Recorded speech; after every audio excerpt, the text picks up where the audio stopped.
Okay, so Stranger Things is back with its fourth season that feels longer than the wait we had between this and the last one. I don't care though, I love it, and this entry is one of, if not my favourite season that we've ever had. One of the last genuine mega hits that Netflix have yet to cancel. The execs have changed up their binge model, and they've given us the first 7 episodes, with the latter 2 dropping on July 1st. In this new entry, we have several storylines going on, such as Eleven taking a trip down memory lane, Dustin and co attempting to get to the bottom of a murder mystery, Joyce and Murray trying to save Hopper, and Hopper trying to survive the harsh prison that is Kamchatka. The first 2 threads in this connect together, as do the last 2, and there's a lot of things that we learn about in this first volume that perfectly sets things up for next time. Throughout this video, we're going to be turning it up to 11 and going through it all, so sit back, relax, and please hit that thumbs up button. Also, make sure you subscribe, as we're going to be doing videos on this show every week in the lead up to the second volume, before we do a deep dive on that as well. There's never been a better time to be part of the Heavy Spoilers family, and with that out of the way, let's get into Stranger Things 4. Now this is the story all about how Vecna's life got flipped, turned upside down, So one of the most terrifying aspects of the new season is Vecna, a humanoid creature from the upside down who traps his prey in a fantasy before he brutally murders them in eye-popping fashion. In the build-up to this, the characters become lost in a fantasy, and they start to see vivid hallucinations that appear similar to a nightmare that they can't escape from. I definitely got lots of Nightmare on Elm Street vibes from this, and we get not only a mention of Freddy Krueger, but also a cameo by Robert Englund at one point. Given the name the Hellfire Club, he's assigned this because in Dungeons & Dragons, Vecna was a powerful wizard that became a lich, aka an undead creature. This actually turns out to be true as well, as we discover his backstory through Eleven. Now the season opens with her as a child, apparently murdering all the other subjects in Brenner's experiment, but as the series goes on, we discover this isn't the truth. There's even a hint towards this eventual reveal in this opening moment, as we see a tear on the wall behind her, which we learn is where she sent Vecna into the Upside Down. Now early on, Eleven really struggles to fit in at high school, and after being publicly embarrassed, she ends up losing her cool and attacking her high school bully. This allows Dr. Owens to come to her as a friend, and after he tricks her into working with Brenner once more, she eventually agrees to go into a machine he's crafted that's called Nina. This will apparently give her back her powers, but I think Brenner also clearly wants to know what really happened on the day that she wiped out all of his subjects. Now though Nina isn't explained in full, the way it works is that it allows Eleven to somewhat travel into her subconsciousness, and she can revisit her childhood. Going through the steps in which she gained her powers will also revitalize them in the future, and allow her to possess her abilities once more. Their disappearance is likely psychosomatic, and just like how Peter lost his abilities in Spider-Man 2 for a bit, she likely lost hers through stress as well. Now in Nina, we discover how a friendly, totally not evil orderly helped her with her bullies. The bullies here of course reflect the ones she has in high school, and maybe he's a nice guy. Well, he's not, and come the end of episode 7, we discover that he's actually the son of Victor Creel, the apparent killer that supposedly butchered his family in an Amityville-esque night of horror. The young Creel moved to Hawkins with his family, and as his powers started to develop, he slowly shut himself off from the world. He found kinship with Black Widow spiders, potentially even setting up his future relationship with a spider-like Mind Flayer. Now Creel dislikes societal constructs and the basic nature of life. He believed that people were stuck in a constant monotonous cycle, trapped reliving the same days over and over until they died. This explains why clocks keep being seen by his victims, and why time becomes such a big motif in this entry. Now Creel couldn't pretend to live a normal life, and his true powers started to form. He learned he could see into people's minds, and after witnessing what his parents got up to, he decided that enough was enough, and that he'd never forgive them for lying about Santa. I'll never forget! Now we also actually get the music used in Watchmen for Dr. Manhattan's origin story to tell his one, which was a nice touch. Now, though we don't learn all the ins and outs of what his parents did, I think we will probably discover this more as we get into the second volume, or potentially they could just leave it up in the air. We do know that his father had just come back from the Second World War, where he carried out something that he massively regretted, and his mother, well, knows if I'll ever understand what goes on in a woman's head. Am I right, fellas? Anyway, one fateful night, he murdered his mother and sister. However, his powers overloaded before he could finish the job on his dad. His father had the crimes pinned on him, and Creel was taken in by Brenner, which is when he started up his program. Creel is officially number 1, and he's where it all Hawkins back to.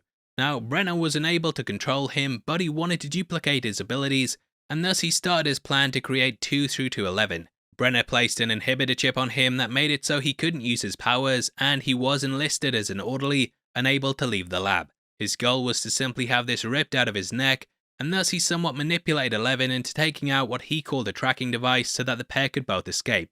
However, upon this happening, he started murdering the other test subjects, and though he wanted 11 to join him, she turned down this offer.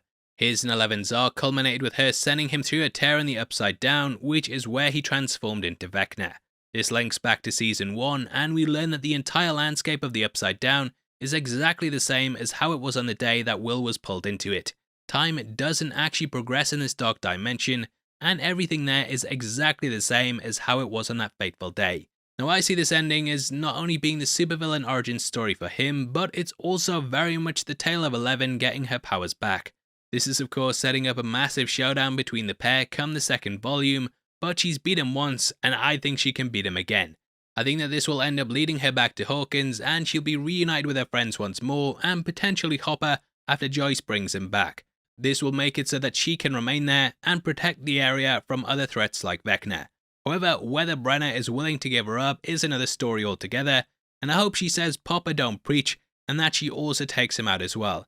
He is still a bad guy, even though this season it does paint him out in a slightly better light. But I'll never forget.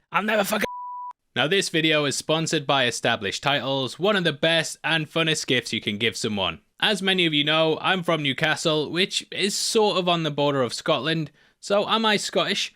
In a way. Now did you know there's a traditional Scottish custom to have landowners referred to as lairds, lords or ladies? That's why I was super interested in this project, which allows you to get at least 1 square foot of dedicated land on a private estate in Ardally, Aberdeenshire or Scotland. So if you pick up a plot, you can refer to yourself as a lord whilst helping to preserve the picturesque woodlands of Scotland. It's a great way to help out the environment as well, as Established Titles will plant 1 tree with every single order. They work with global charities like One Tree Planet and Trees for the Future to support global reforestation efforts. Now there also comes with this a bit of an ego boost along with the trees that are planted. You can officially change your name to Lord on things like credit cards, plane tickets, even your dating profile. They give you an official certificate confirming your lordship, yeah, you love it. And this also contains a unique plot number showing the exact location of your land. I am Lord Heavy Spoilers. Bow before me, you punk!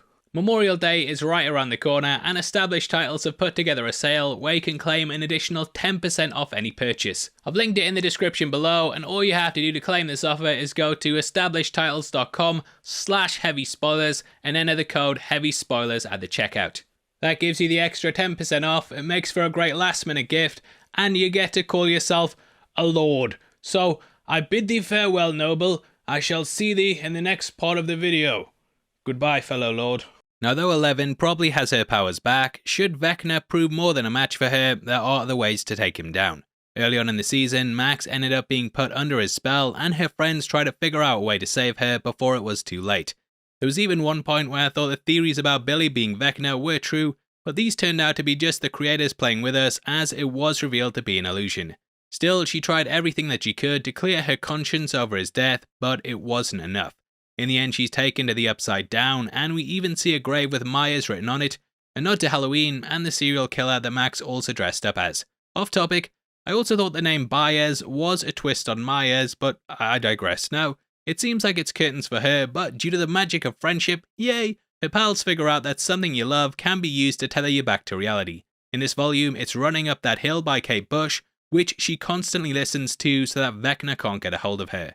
I also think that Lucas might end up being the one to bring her back in Volume 2. In this season, he's a far cry from what he was in the others, and at the start of it, he's not really in their friendship group anymore.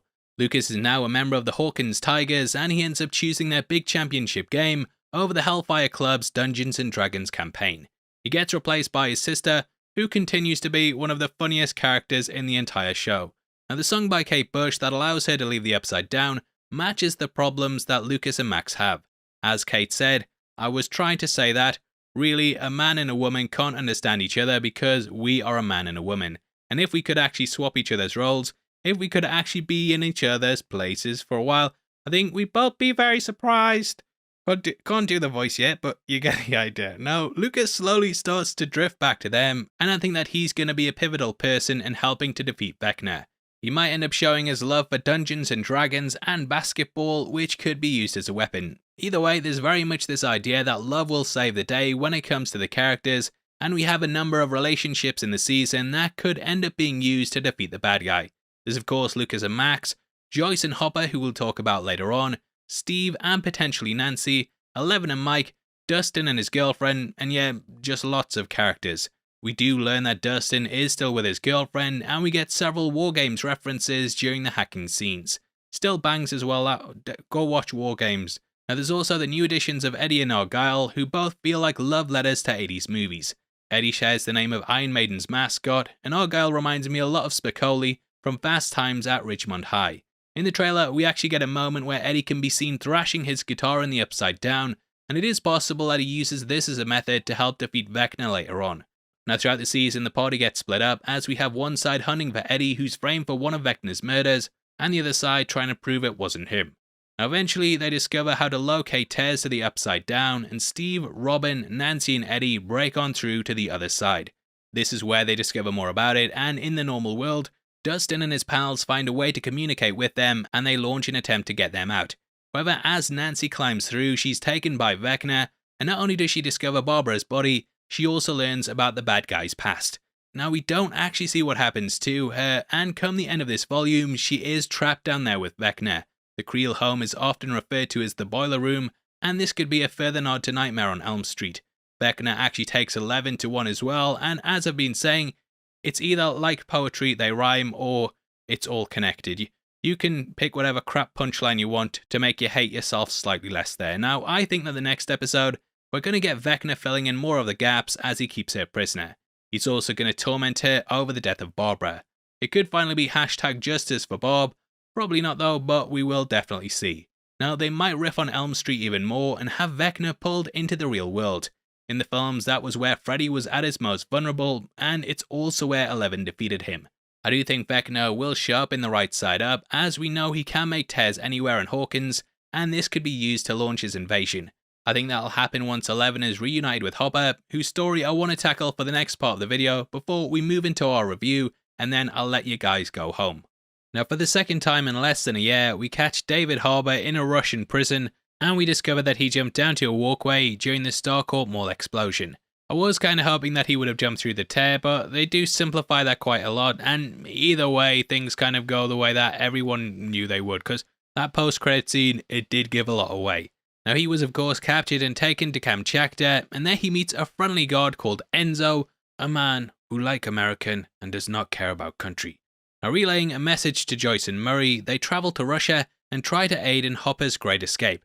They even give nods to that movie, and Enzo refers to Hopper's Steve McQueen at one point, which is riffed on with his escape on a snowmobile that ends in a capture. As we learn in the post-credit scene of Season 3, the prisoners are often fed to the Demogorgon, and there's even sadistic gladiator games that they place them into. After Enzo is found to have betrayed the Russians, he's locked up alongside Hopper, and it's easily the most dour story in the entire season. Now before getting into this entry, I was expecting Hopper to get out early on, but he remains in the prison for the entire run, with us only getting his reunion with Joyce come the close of his arc in episode 7. This was a pretty standard affair story-wise, but I love the last supper that the prisoners had, making them believe they were getting the treat of a life sentence. It was just really fattening them up so they'd be better meals, and to keep the Demogorgon entertained so that it didn't become bored and stop hunting. The beast is still alive, and potentially it might even be unleashed next time if it manages to make it out of the prison. It was such a brutal battle, and watching the Demogorgon take out scores of people showed how powerful it was. At one point, Hopper used a spear that he'd set on fire, harkening back to ancient battles with beasts from myths and legends. Dustin also has a spear at one point in the trailer, teasing at this motif potentially showing up again for Volume 2. Now, I really hope that they don't waste too much time with getting him back to America, and with there being 2 episodes left, I can imagine they'll move things along quickly. I know these episodes are going to be as long as a feature-length film, but I think that come the end of the finale, he'll be back in the good old US of Strange. Now, Hopper is also another element that I think is going to massively play into Eleven's abilities, and she's basically got these 2 father figures in her life. Brenna and Hopper could both be used to strengthen her, but one wants what's best for her, whereas the other wants what's best for him. Who knows, we might even get a Hopper-Brenner showdown, but I think his reunion with Eleven is going to be a major aspect for the next volume. Her becoming a teen and him becoming a quote-unquote father caused a lot of issues last season, but now they've been through a lot and will likely realise how much they mean to each other. Now there are a wide range of unanswered questions that this volume leaves. After venturing into the Upside Down, Max managed to draw what she saw, which turned out to be the Creel house. Will was also mentioned to have been withdrawn and weird by Eleven in the opening, possibly linking into this. He clutched a painting at one point, but we never saw what this was.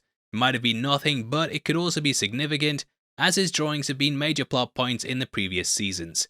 The Upside Down also seems to be tied into him quite a lot, as it's stuck in 1983, like Sunderland. Hey, got you punks, I bloody got you. See you, chump. Now it all feels like it's kinda tied to both Creel and Will, and though the latter took a bit of a backseat this season, he's still really connected to the dimension.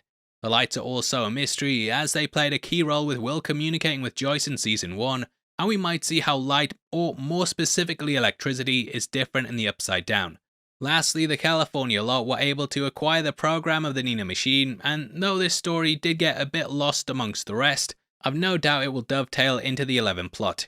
I'm also interested to see if they keep up the Coke narrative. They have Coca-Cola Classic, and she used New Coke in the last season, and before that, just a regular one. Now, I do really want to see the full gang back together, and I think they're all going to have to reunite in order to stop this new threat in Vecna. The first volume very much feels like it's pulling all the characters back together, as you have Lucas and the Hellfire Club joining up, Joyce and Hopper, Eleven and Brenna, and come next time, I think we will get an Endgame-esque battle where they all unite. As mentioned earlier, that releases in July, and it's going to be interesting to see what they do with it. Now, as for my thoughts on the season, I really enjoyed this one, and I think they stepped up massively in terms of quality, storytelling, effects, acting, and the overall production of the show. The series feels very cinematic throughout, and it's constantly awash with incredible visuals and moments that rank up there as being some of the best in the entire series. Now, the season is very long, with almost all of the episodes being over an hour. I didn't really mind it all that much, but I do think they could have cut some things down, like the basketball team story and a lot of the earlier sections that didn't really go anywhere. I do really wish that Netflix had have released these episodes weekly, as I think at this point that's probably the best way to go about things, judging off the strategies that the other streaming services have. Disney+, Amazon, and HBO Max all remain bigger talking points for months and months because they give us a slow burn, and with almost all of these episodes ending on a cliffhanger, I think that would have worked way better. It's just weird to me that Netflix replaced Blockbuster because they refused to alter their business model, and now Netflix are losing subscribers and their audience because they refuse to do the same too. Totally off topic, and I know some people, they hate weekly releases, but for me, this show would have hit harder if I was sitting from Saturday to Thursday wondering what we were going to get next. Still though, I can't really fault this first volume, and it's got me so hyped up for what's around the corner. Overall, this was brilliant, and it gets a 9 out of 10. Now I'd love to hear your thoughts, so make sure you comment below and let me know. We are running a competition right now and giving away 3 copies of The Batman on the 15th of June, and all you have to do to be on the chance of winning is like the video, make sure you subscribe with notifications on, and drop a comment below with your thoughts on the series. We pick the comments at random at the end of the month, and the winners of the last one are on screen right now, so if that's you, then message me on Twitter at HeavySpoilers. If you want something else to watch, then make sure you check out our breakdown of this week's other big release, Obi-Wan Kenobi, which will be linked on screen right now. You better go over there. I'm using the Force. Go over there now. I'll see you there, you punk, you damn chump, you chump son of a bitch.